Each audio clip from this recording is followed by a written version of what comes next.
La Fondation Payot pour la promotion de la lecture, Payot et 7, le MOOC suisse des meilleures histoires de 7.info, vous présente Marque-Page.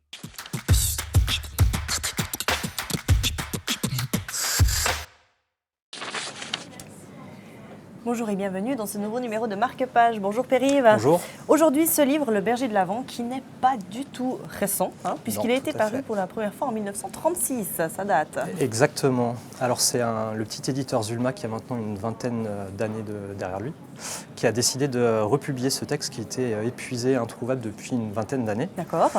Et c'est une très judicieuse idée. C'était une des belles découvertes de cette fin d'année dernière. C'est une vraie belle lecture d'hiver, mais pas que. Une histoire faussement simple, et puis il y a tous les ingrédients pour en faire un vrai chef-d'œuvre. D'accord. Pour beaucoup, c'est un des petits chefs-d'œuvre de la littérature universelle. Qui a d'ailleurs inspiré Hemingway pour Le vieil homme et la mer. Alors c'est ce que beaucoup de personnes pensent, parce que c'est un texte qui a une histoire de traduction assez étonnante. Publié une première fois en danois, puis en allemand, puis en islandais. Il a fini par atterrir aux États-Unis, où il a eu un énorme succès dans les années 40. Donc oui, pour beaucoup, Hemingway aurait lu ce texte et s'en serait inspiré pour son...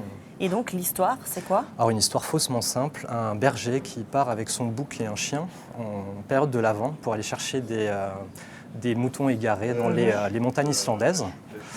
Et il va traverser des tempêtes, le blizzard, il va rencontrer des personnes, puis finalement regagner ses pénales en sécurité.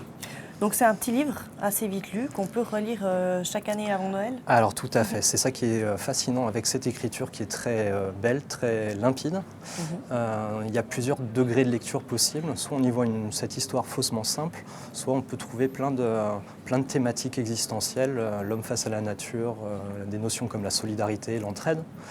Et c'est vraiment une genre de lecture, les lectures qui font du bien. Qui font du bien. Et bien on se réjouit de découvrir ou de redécouvrir Le Berger de l'Avent de Gunnar Gunnarsson. À bientôt dans Marque-Page.